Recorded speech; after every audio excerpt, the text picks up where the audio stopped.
Hey friends, it's Mrs. Cantrell with the next part of Goat in the Garden. Remember we left off last time when Mandy and her friend James found Houdini and he seemed like he was about to die. He had eaten rhododendron, and that's a plant that is poisonous to goats. So they quickly got Houdini to her dad and mom at the vet clinic, and they did a home remedy on him, and Houdini seems to be getting better. So Mandy went in search of Houdini's owner, Lydia.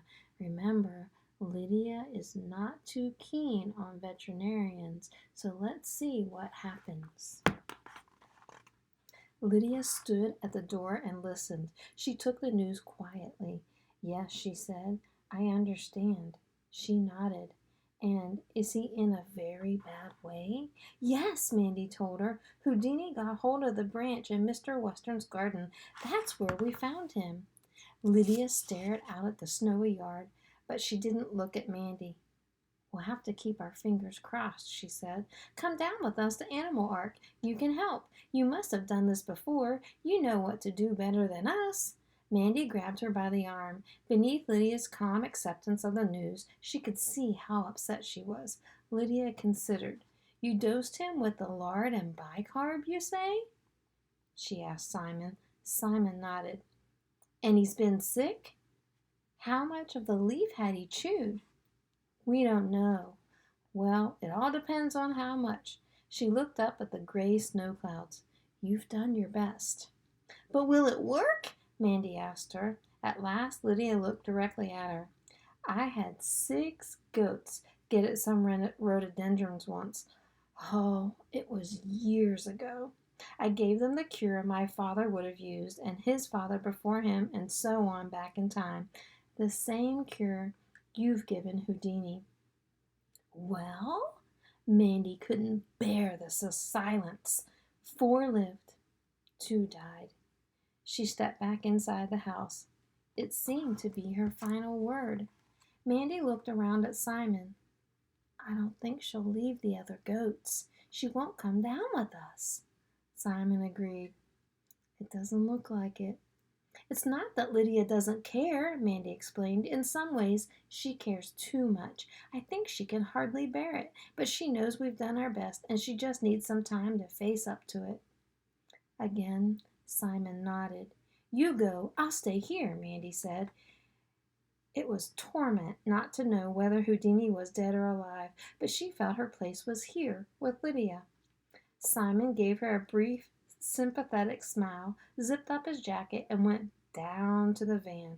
I'll be back as soon as there's any definite news, he said. Inside the kitchen, Lydia was calmly making tea.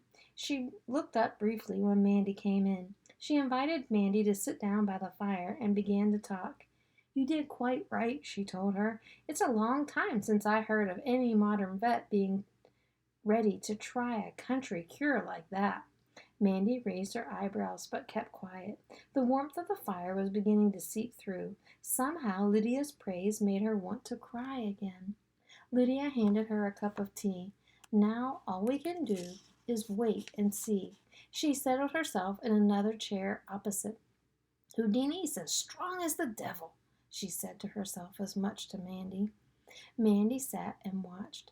Lydia had fallen silent, thinking. Of course, she said, without Houdini, I can't carry on here. The shadows were deepening, the firelight flickering. Mandy's heart missed a beat. Without Houdini, there won't be any kids next year to keep the herd going or to sell, and I need the milk, too. Mandy didn't try to interrupt, but again the thought of High Cross without Lydia and the goats was more than she could bear. Tears filled her eyes. Lydia went on sadly. We'd have to close. The old place would die. She looked around with moist eyes. It's not for myself that I'd mind so much. Of course, I've got memories to let go of, but it's my father I'd mind for. He always hoped that I'd carry on. I'd be letting him down.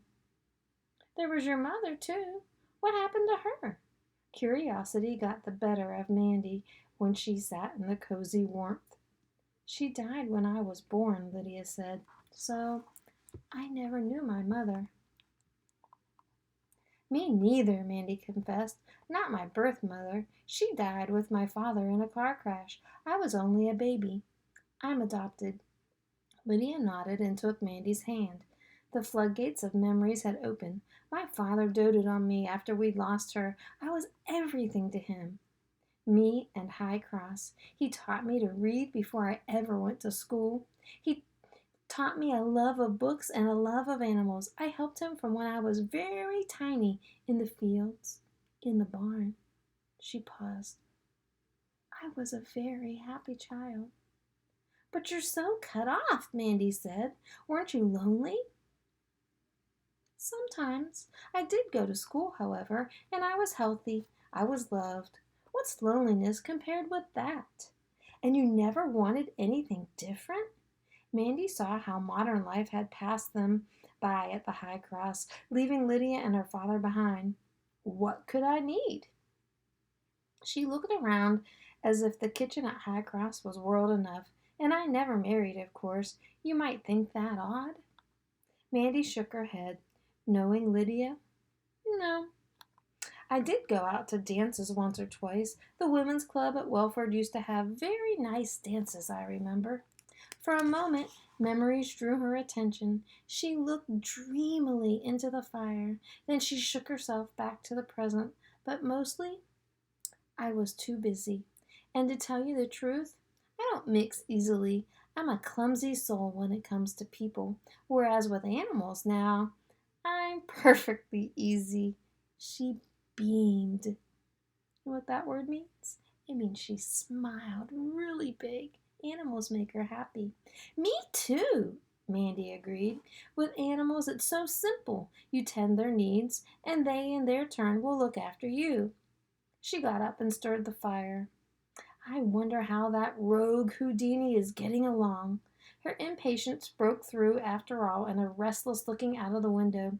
Then she studied the ancient wooden clock on the mantelpiece. It said 5:15. She turned to Mandy. I've had many a long, hard winter here and many a long vigil. I only hope this isn't my last. And so they paced the kitchen floor together, waiting, waiting. Time to go and milk, Lydia said at last, before dusk. She pulled on her old brown jacket, shoved her feet into the boots by the door. This was how she kept going, Mandy thought, by doing practical jobs and keeping the animals in perfect order. But an engine was whining up the hill. Mandy recognized it. The van swung off the road and up the final stretch to High Cross. Mandy and Lydia ran through the snow to the gate to meet it. Simon slammed on the brakes, slid it sideways, and killed the engine. He jumped down from the driver's seat and strode the last few yards up the hill toward them. That's the end of the chapter.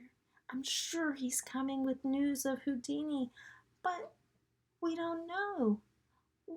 What happened to Houdini? Is he coming with news that Houdini is alive? Or is he coming with news that the remedy did not work? You'll have to join in next time for the next part of Goat in the Garden.